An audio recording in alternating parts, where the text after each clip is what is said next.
My name is Margaret, a 33-year-old housewife. After graduating from college, I capitalized on the accounting qualification I earned during my studies and joined a mid-sized trading company. I worked in the accounting department, but quit when I got married to my husband, Andrew. I met Andrew at a wedding of a colleague from the company. We ended up sitting next to each other at a table arranged for friends of the bride and groom.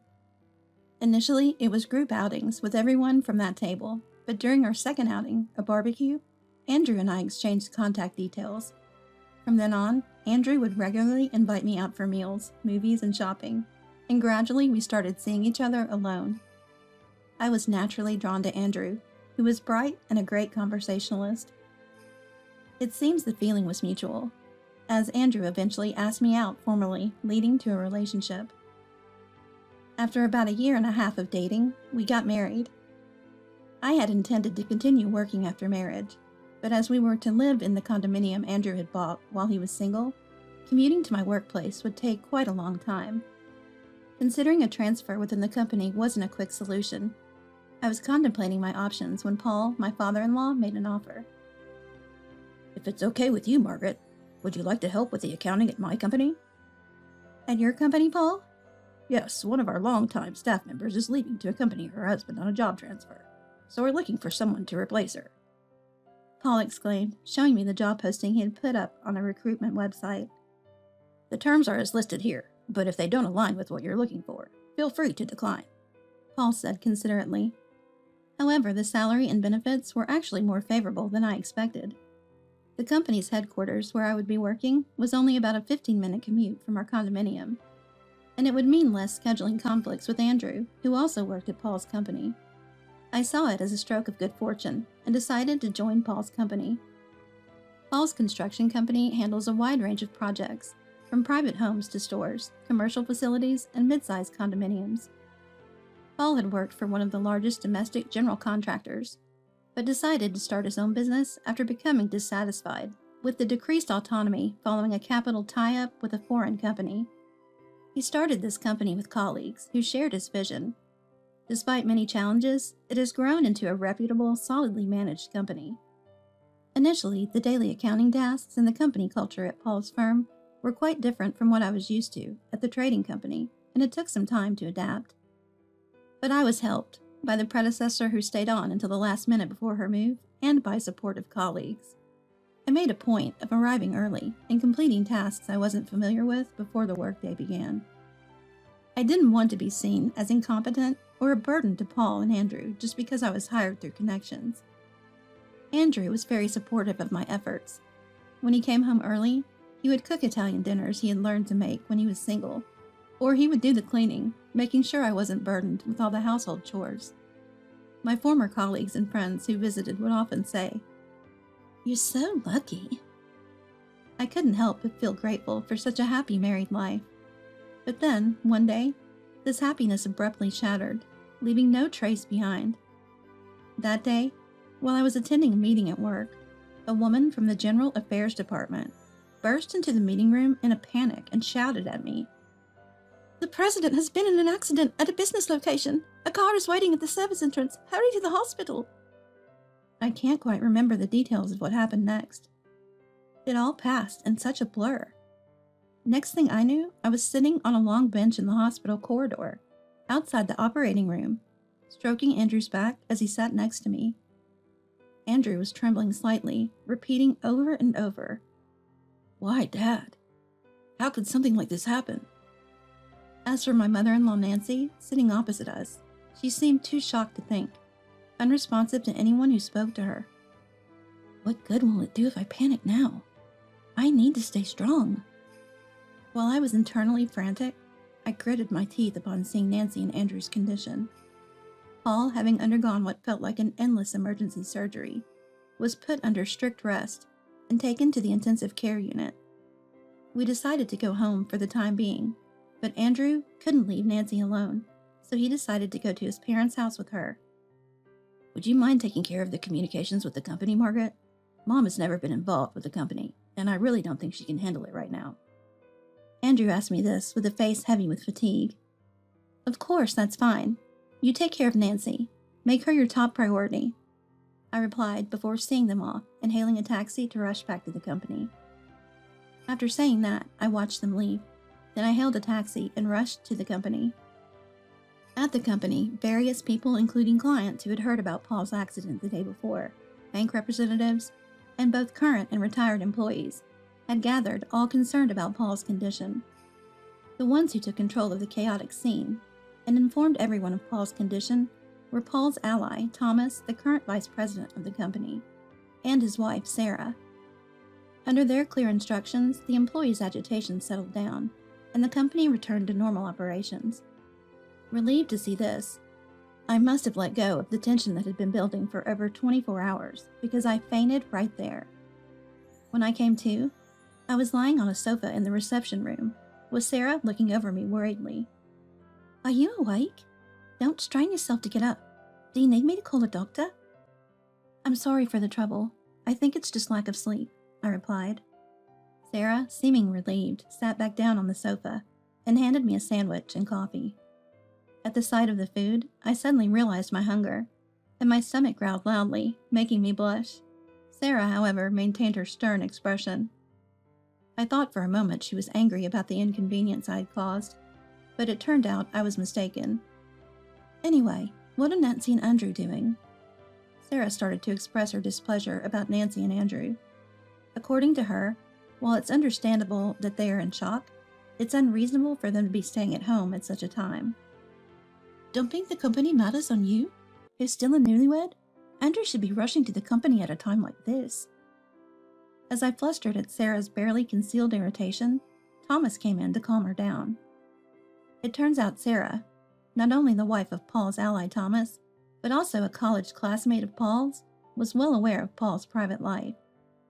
"It was actually Paul who introduced me to Thomas, you know." "So you know Nancy well, too." "Oh yes, I know her very well. I shouldn't say this in front of you, but she's quite a piece of work. You should be careful around her." Sarah said this with a sly smile, which was honestly a bit scary. Thomas urged me to go home and rest properly, so I left the company without hearing more details. 2 weeks after the shocking accident, Paul's condition finally stabilized, and though visitations were limited, he was able to move from the intensive care unit to a regular ward. When Andrew and I received the news, we headed to his room. There, Paul lay with numerous tubes attached, a painful sight to behold. My tentative greeting was met with a weak smile and a slow response from Paul. "I'm sorry for worrying you so much, Margaret. I'm still a bit groggy from the painkillers. Quite embarrassing, really." I quickly assured Paul that it was all right, but Andrew, sitting heavily on a chair beside him, blurted out, "Really? What a hassle. Dad, you get to just lie there? But we're the ones dealing with all the trouble you've caused." He even let out an exaggerated sigh. I couldn't believe he would speak that way to his injured father, but Andrew, thinking I agreed with him, said, "Well, we've seen his face now. Done our duty, so let's head back, Margaret." However, I couldn't stop worrying about Paul. In these past 2 weeks, I had vividly witnessed the scheming nature of Nancy that Sarah had hinted at. At the in-laws' house, under the pretext of Nancy's frail health, they had employed a daytime housekeeper, but now she saw an opportunity to use me for free. All household chores and miscellaneous tasks at the in-laws' house fell on me. Moreover, Andrew, suggesting we might as well live at the in-laws' house, moved most of our belongings from the condominium without my consent. This forced cohabitation with the in-laws shattered my image of Nancy as a reserved and kind lady with class. While she sat on the sofa doing nothing, she would nag about dust here, fingerprints there, and criticize me for everything, even saying, "Such a loud and vulgar way to walk. To think you're the wife of my son. It's laughable."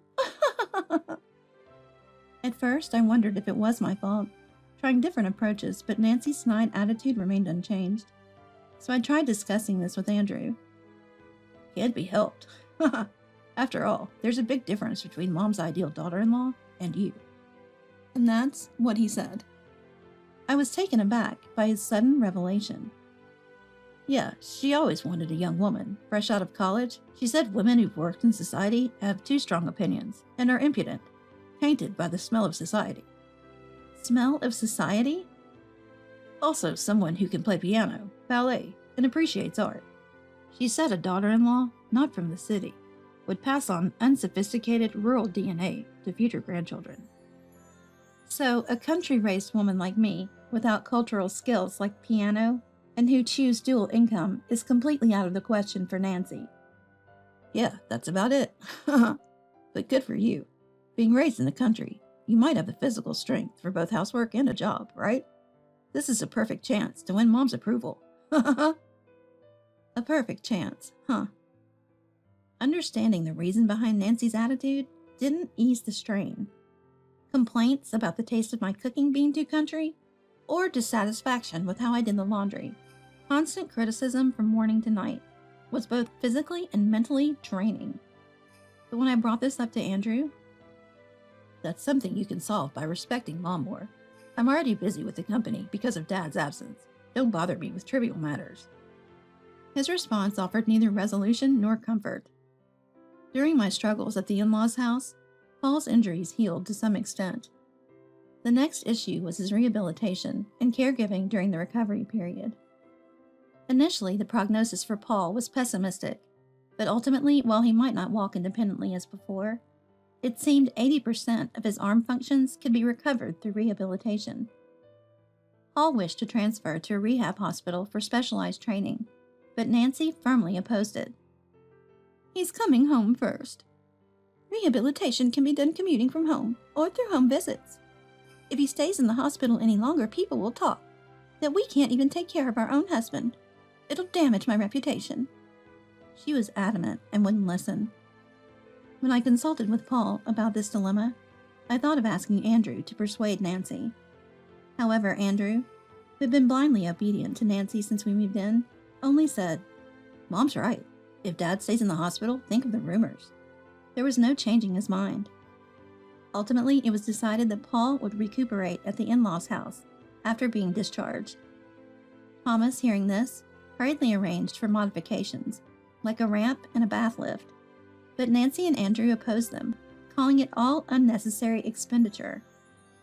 An irritated Thomas retorted, Even if it was a self-caused accident, there's insurance money. I'm not asking you to pay for everything, so please keep quiet. Thanks to his firm stand, the house was mentally remodeled to accommodate Paul's needs. But the life of managing housework, work, and caring for Paul alone was overwhelmingly challenging. I woke up at 4 a.m. to prepare laundry, breakfast, and lunch for Paul and Nancy, ensuring Paul's meal was high in protein and low in calories for easy digestion.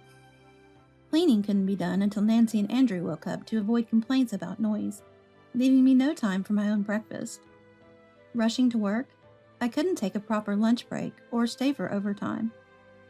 After work, I had to stop by the supermarket, then rush to the pharmacy for Paul's prescriptions from the visiting doctor twice a week. Back home, chores continued nonstop. Laundry, dinner preparation, setting up for Paul's shower, helping him bathe, ironing, with no moment to rest. Perhaps because of this, in the months since Paul was discharged, I lost 10 pounds and developed dark circles under my eyes. Feeling the weight of my body like lead, I asked Andrew to hire a caregiver helper, but he and Nancy laughed it off, saying, Then just quit your job. You can focus on housework and caregiving easy, right? I felt darkness envelop me when Andrew said that. And true to his word, Andrew submitted my resignation to HR without my consent. Thomas came to our house, concerned about me being forced to quit without any transition, but Nancy turned him away. However, with Paul unable to manage on his own, I couldn't afford to be despondent. This marked the beginning of a life of nonstop caregiving and housework from early morning till late at night. Though Paul tried not to bother me too much, only minimally remodeled, was full of hazards for him, still unaccustomed to his wheelchair. And if I spent time on Paul, Nancy and Andrew would complain about neglected housework. One day, apparently having heard their yelling, Paul asked me worriedly, It seems Nancy and Andrew are saying terrible things to you. Are you okay? You look emaciated and pale. Unable to tell the truth, I laughed it off, saying, "It's just my way of doing things that irritates Nancy and Andrew." But Paul, being perceptive, must have seen through it. Around this time, Paul had started using voice recognition software and assistive mouse devices to operate a computer, even planning to return to work. As part of this, he was implementing a certain plan, which was expedited by an incident that happened soon after. It was winter. The city corners twinkled with Christmas lights, a world apart from my daily grind of chores and caregiving. Then, on the 30th, as the year was drawing to a close, Andrew came home from work, and together with Nancy, announced something shocking. We're going to Australia tomorrow. Australia? What do you mean? I can't stand the cold in winter. So, I thought, why not relax and refresh with Andrew? Watching the sea in Australia. Are you leaving Paul behind? And I asked for this long holiday off well in advance, remember? As I confronted Andrew, he avoided my gaze, looking guilty. Earlier in the winter, my grandfather had passed away, but the memorial ceremony was postponed to avoid clashing with Christmas and New Year celebrations. Unable to attend the funeral due to Paul's condition, I had hoped to at least attend the memorial. But with Andrew unlikely to cover for me, we agreed that during the long holiday, he would care for Paul while I visited my grandfather's grave. This change to Australia? I was speechless, just staring at Andrew. Unable to bear the silence, Andrew suddenly yelled hysterically, Shut up! It's decided. We're going to Australia, and you'll stay here to take care of Dad. With that, they both retreated into Nancy's room. The next morning, while I was still helping Paul with breakfast, they left in a taxi. Hearing the door slam, I knew they had gone. My face, having not slept a wink from anger the night before, must have been terrible. Paul, tapping on my shoulder, said, Now's our chance. While the cat's away, don't worry about me. Go get some sleep in your room. Normally, I would have refused, but at my limit, I nodded quietly, went to my room, and collapsed into bed. What I thought would be a short nap turned into a whole day and night. I woke up past noon on New Year's Day. Wait, what about Paul's care after that? I panicked and rushed to Paul's room, only to find it full of people, all surrounding a half-seated Paul in bed. Confused, I was greeted by Paul. You look much better after a good sleep. As I turned to a tap on my shoulder, I saw Thomas smiling just like Paul, and a puzzled Sarah. My goodness, Margaret, how much weight have you lost since I last saw you?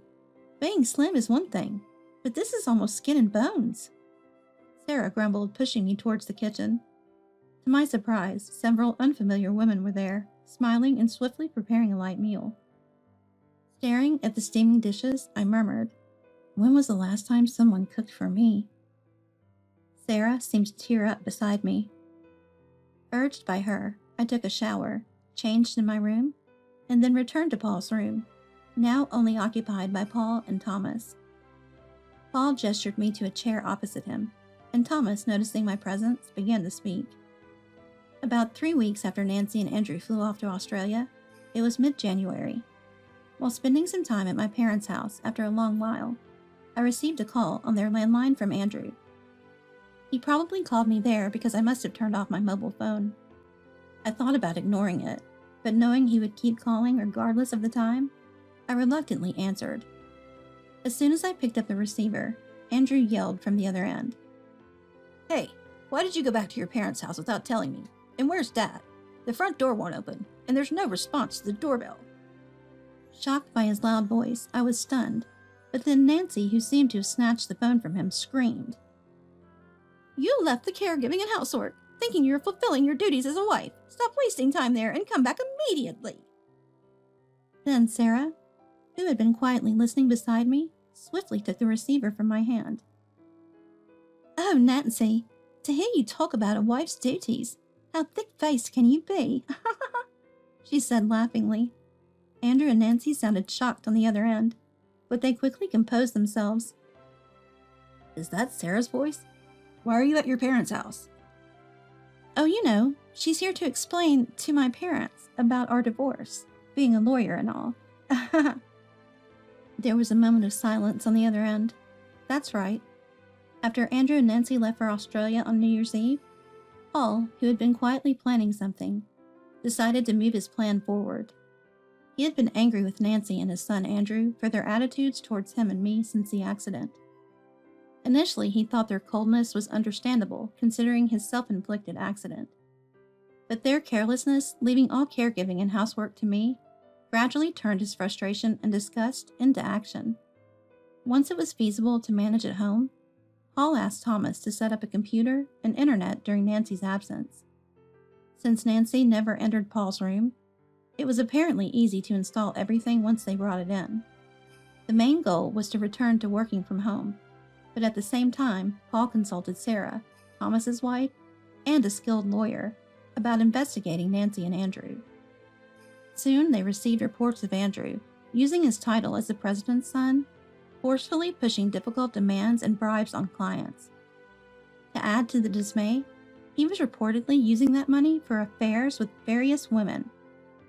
Moreover, Nancy had become engrossed in dubious investment seminars, resembling nightclubs with young men, and was lavishly spending on them. Paul, understandably furious upon receiving these reports, was unsure whether my feelings had drifted away from Andrew. However, his anger exploded after their recent trip to Australia.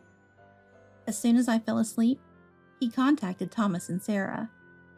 The crowd I saw upon waking up were movers arranged by Thomas and temporary housekeepers. From there, Nancy and Andrew's belongings were successfully moved out of the house to Andrew's apartment. In contrast, my belongings that were left in the condominium were all transferred to the in-laws' house, and the locks were completely changed. At the same time, Thomas and some trusted associates were tirelessly working on gathering evidence for Andrew's breach of trust. Now, this Australian trip? 3 weeks. That's extravagant. And all paid with the company's corporate card, huh? Maybe he could have fooled the sales department people with promises of future favors when he becomes president, but not this time. Sarah said. There was a scream on the other end, and the call was cut off. In fact, I was at my parents' house, relaxing thanks to Paul's arrangement, when Sarah came to apologize on Paul's behalf and explain the situation. That's when Nancy and Andrew, locked out of the in-laws' house, happened to call. Afterwards, with Sarah's help, I easily divorced Andrew, and Paul divorced Nancy. For Nancy, with no money to pay compensation, the settlement was without any financial division.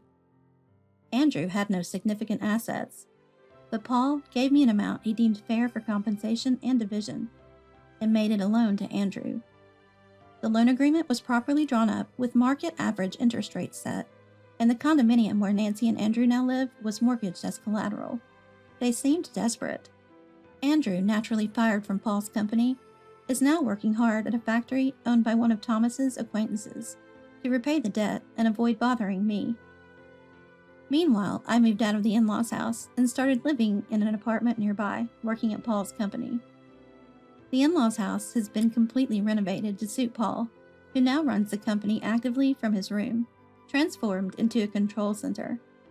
Life has been improved with a good housekeeper and a personal contract helper for Paul, who seems more vibrant